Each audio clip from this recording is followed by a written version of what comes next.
aɗo noddi sahabaɓe ɓe maki guere no fokkiti hirnage men ɗo hakkude farisiyankoɓe ɓen e ruminkoɓe ɓen.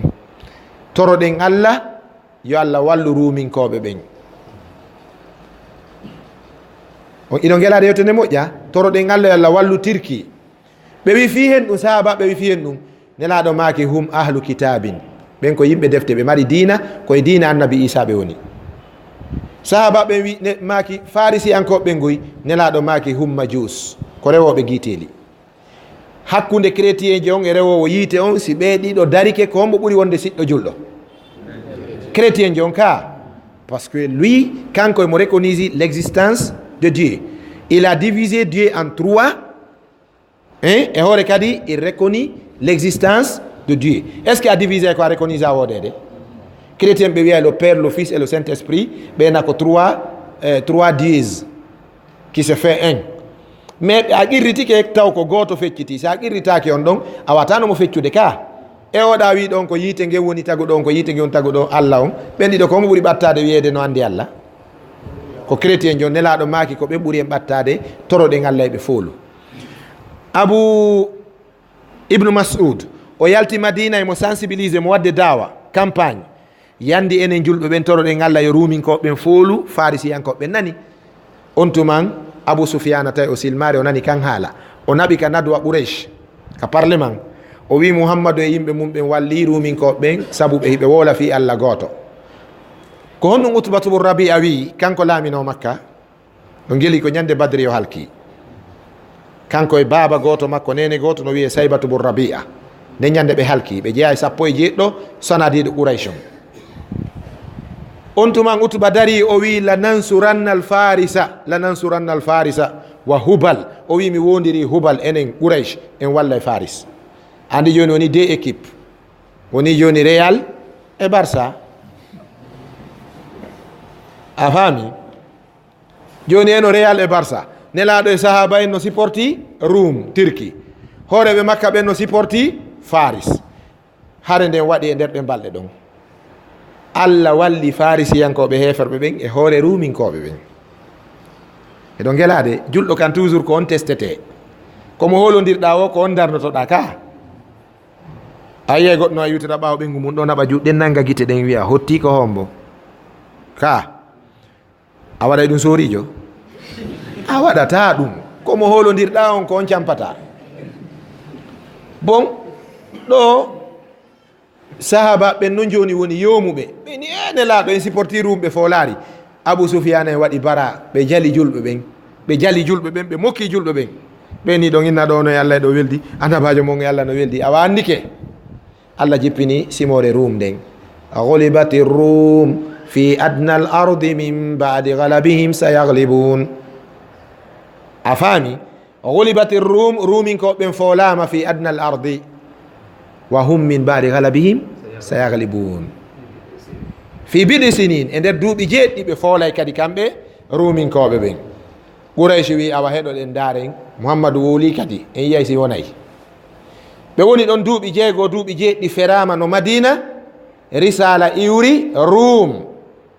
Suhaybu Rumi hiɓe yehi e mission, kanko yoɗo sahabajo mawɗo wiyeteɗo Suraybil, heɓe yehi mission e leydi Rum Turki. Ɓe ari ɓe inni nelaɗo Allah fooli Rum fewdo ɗo, ɓe waɗi drapeau maɓɓe on e nder Qadisiya, ɗum ko Iran. Sahaba ɓe welti, ɓernde heferɓe ɓe metti.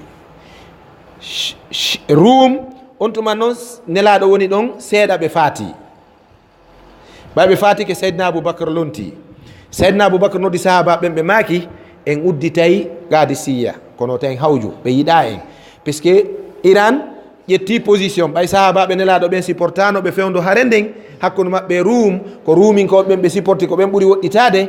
ɓe wallari ɓe kamɓe ɓe hikkodiri ɓen, ɓe ƴettata dina Muhammadu haysi tawi kammum e leydi hiɓɓike hoore maɓɓe fino famiren awa. Est ce que ɗo laaɓi? ɓay sahaba ɓen walli torike sunike ko Rumu foola kon, Rumu fooli toyi sahaba ɓe weltike, hande kaɓi kamɓe e dino Muhammad intaha, ɓe falaka ka hanka yaltoyi. Iran ko ɗon ƴetti on position. joni noon miɗo arde mi yeeto noon ko honno Iran natiri dina kadi. Seydina Aboubacre fatike e nder duuɓi ɗiɗi ko lonti kon o wi wota memmintin ɓen wota memmin ɓen no seytini taw koɓe régilano kon taɓe ittumone on e meɗen hiɓe mari doole. Seydina Aboubacar takkiɓe ɗon yahi Yamama, yahi Cham, yahi Irak, diwi ɗon Iran. Seydina Aboubacar ɗo andi mo marno politique kanko e politique ɓenduɗo doyi on. Seydina Oumar ɓay laamike, ɓay Seydina Aboubacar feƴƴini, Seydina Aboubacar laamike, discours makko aran on ko ɗum o waɗi ko daragol o inna ayyuha rijal man minkum yaqudu l'islam ila alqadisiya, man minkum yaqudu l'islam ila alqadisiya, hombo e moɗon ɗo onon ɓe worɓe ɗo wawi ɗo wande en islamu naado e Iran. andi Seydina Aboubacar mako no tan yahu kanko o wi fuɗɗoren ɗon.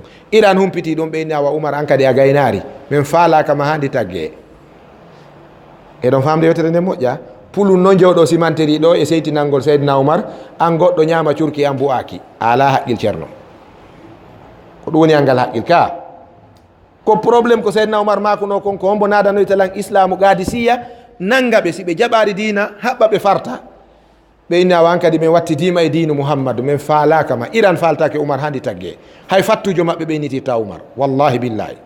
Iran hay fattujo ɓeynitirta Oumar sabu ɓe yi o sutanike ɓe o formi konu ngun. Seydina Oumar kadi ko jon doole kono mo kala banteni o moɓi sahabaɓe boyno iɗo andi komi faala hiɗe yaade qadisiya ko mawɗo mo on sikkata mi waɗata hoore konu ngun. ɓe inni hombo o wi mi ronday kadi hoolare nden tawaynoɗo on sino wooda ko on rondotono mi ronday mawɗo on ɗon on. O wi si nelaɗo no wodano ko hombo rondotonoɗon ngal ngal ɓe wi ko nelaɗo. O wi mi rondingal kawu nelaɗo Saad bun Abi Waqqas ɗon andi kanko udditi qadisiya. mawɗo on no piya dagawal temmere nde se laarigoy Seydina Oumar wi ko an woni qa'idon. ɓe immi ɓe ko ɓe natata qadisiya ɓe fampimo kadi dagawal go kadi ka busal o wawari darade han hare nden lanni koye dow sororu ɓe yeɓe maroymo dow ko ɗon woni o commandi guerre on guerre wa makko waɗari ka hoore leydi ɗo qadisiya tappidira ɗon ha hoorejo konu Iran ngun Perse ngun no wiye Arostum neɓataɓe régulé on ɗon hoore nden taƴi ɓe liɓi drapeau on ɓe noddini fawka judranil qadisiya ɓe noddini ɓe ƴeewi ɓe noddinaɗo ɓe liɓi empire Person ɓe naadi islamu forci.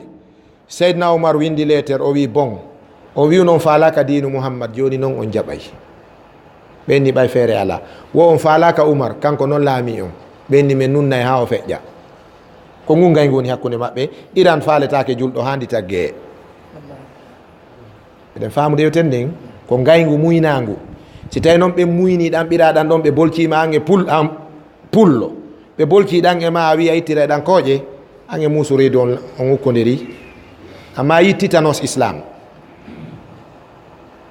Nene Aisha e jurol maɓɓe kadi sabu ko min no yewde on nanen fi ka wadil Fatimiya ɗa ɓawo Nene Aisha maki Seydina Aliya si laamoto bonɓe ɓe nangete taw ɓe wi Aisha opposike e maɗa kono ndaare ko Seydina Aliya yoɓitirno Nene Aisha. Seydina Aliya jibini ɓiɗɗo ɓengu makko Ummu Rumman ɓayo jibini ɓiɗɗo debbo o innitirimo Aisha radiallahu anha. O ƴetti Nene Aisha o naɓimo Kuufa o darni Nene Aisha ko towi o wi sahabaɓe ɗiɗo yo ƴaw ɓe ewno yimɓe ɓe wonde Aisha ko yumma julɓe ɓen kala julɗo mo jaɓar ɗum o taƴaymo hoore nden. ɗon ko respect wonno hakkude maɓɓe. Seydina Aboubacar no innitiri Seydina Ali, Seydina Aliya no innitiri Seydina Oumar, Seydina Oumar no innitiri Seydina Ousmane. Si tawi ko Chia faala longinde en wonde Seydina Aliya no ɓuri teddude ɓaymo jombi gueɗal nelaɗo koɓe ɓi baba gotoɓe haray ko honto haqqil men kin duwa yarude fi oya neɗɗo jombuɗo ɓiɓɓe nelaɗo ɗiɗo. Seydina Aliya no jogani nelaɗo Fatima ne en jaɓi. Ousmane no jogani nelaɗo ɗiɗo Ruqayya wa Ummu Kulsum ko ɗum wimo Zunnurayni. Seydina Oumar bun Khattab no jogani nelaɗo honɗum o wi no fanɗi wurinka mi ƴetta ɓiɗɗo mi okkaymo ɓiɗɗo an oki nelaɗo gueɗal makko on Hafsa. Modi mi tamƴini si fi teddungal no wolede ko ɗum waɗi ceerno winduɗo Muhayyabon Muhibi kanko si nden famanoma harayno en ɓuttinino kam sayyidin fiha manutun bi sayyidin wa hasbuka bi siddiqi tilwa Muhammadin wa bi sayyidil faruqi hasbi bihin qadin salatun wa taslimun ala qabri ahmadin wa qabri abi bakrin wa qabri abi hafsin. Andu kaka Muhibi woni tayib ɓe ko teddinteɓe ko yiɗeteɓe joni fi mawlid on e hino ɗo ka mawlid on kadi yaltini hoore wiɓe ɓen waɗa e mawlid hanki miɗo heɗade karama kojo molanaɗo Jibrin Cheikhohumul Jibrin on no fiddigoy mo jangi luga ha yuli mo wawi haala mo wawi fewnude fenade ɗo andi ko ɓuuri wawde wattude oto ko ɓurɗo wawde mécanique o kombo kadi ɓurata wawde bonnude gasi koyo bonne ko on kadi on fami anga yango to ɗo wiya soppa e moteur on fof kanko mo mari pihu gotum ko itta ɗon moteur on wolata hani tagge si goɗɗo jangi murti mo hulɓini on Jibrin on himo yewta hankin nin e yewtere go Tunis conférence molanaɗo o wi woɓɓe woten waɗu mawlid ɓe wi wo ko ɓay aya qur'an o wi alyawma akmaltu lakum dinakum wa atmamtu alaykum nimati woɓe falji wo ayeje ayeje riba ɗen ko ɗe ari ko ɓawo aya ɗon ɓe faala wiide ɗen ayeje kadi ko riba ɗum fof ko waɗangol yimɓe ɓen misconception ko wiyete jillugol haqqillaji yimɓe ɓen yimɓe wiyoɓe mawlid wona e dina jeeya wona ɗen ayeje ɓe dallinorta fiw wiwɓe ɓe yo mawlid waɗe ɓe wi dalil maɓɓe on ko piiji tati ɗaɓɓite o yiyata tonin ɗum ɓe wi goo ko ɓayɗe yiɗi nelaɗo ne qur'ana nangino en fof enen wo kamɓe wo wi si ɗe yiɗi nelaɗo ko on ɗum duwaɗe wadde koyen jokku ka qul in kuntum tuhibbuna allaha fattabiuni jakana mawlude allah nodden e mum ko jokkugol nelaɗo awwalu cheyin si ɗen yiɗi allah e nelaɗo ko jokkugol nelaɗo ka diina rewiri allah ko ɓe rewiri allah kon wona joɗagol defa maaro ñaama welto wiya o hibbu rasulallahi hubba muwahhidin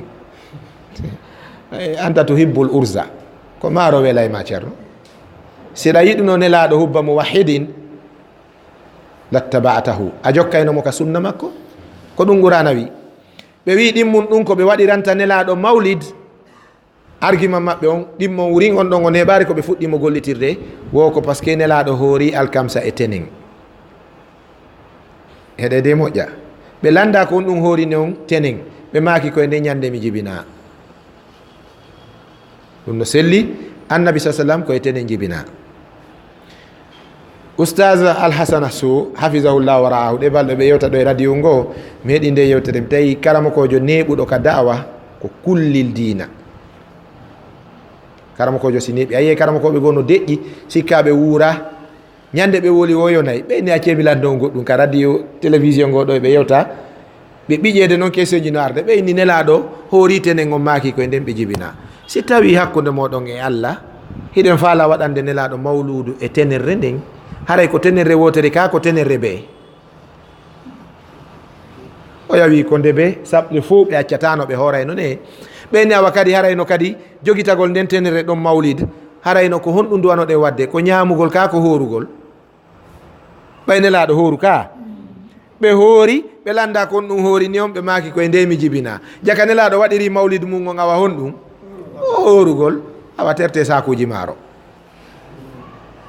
wota en defu wota en beytu wota en yaru kafe hooren aha ɗon haray ko gonga en yiɗi nelaɗo saabu ko ɗum nelaɗo waɗi awa kadi hara en haɗari e tenerre wotere ɗum jogitoɗen kala tenerre horugol fodde gurdam haray ɗon ko gonga yiɗe wadde mawlud shar'inaɗo on si wopi ɗum koko yettonomoɓe ɗo e juuliddaji mi yetto on secret on budget wil no waali min nafoto nde ñande patron ɓe jofoɓe ɓe allah bindi ɓen kadi no hulɓina kadi ton tewto koye wahabiya o nani soode nayyi ɗum ko sadaka allah accirta on nin so yiɗon daɗi ko barki allah e ɗi sadakaji ɗum kadi ittata sadaka sina hulɓina a faami ɓen no addi nayyi ka juulirde an ari ɗon e bayana maɗa usa sire e kaftani mum e ɓigol ɗi nayyi ñametake ɓe ñama e on onon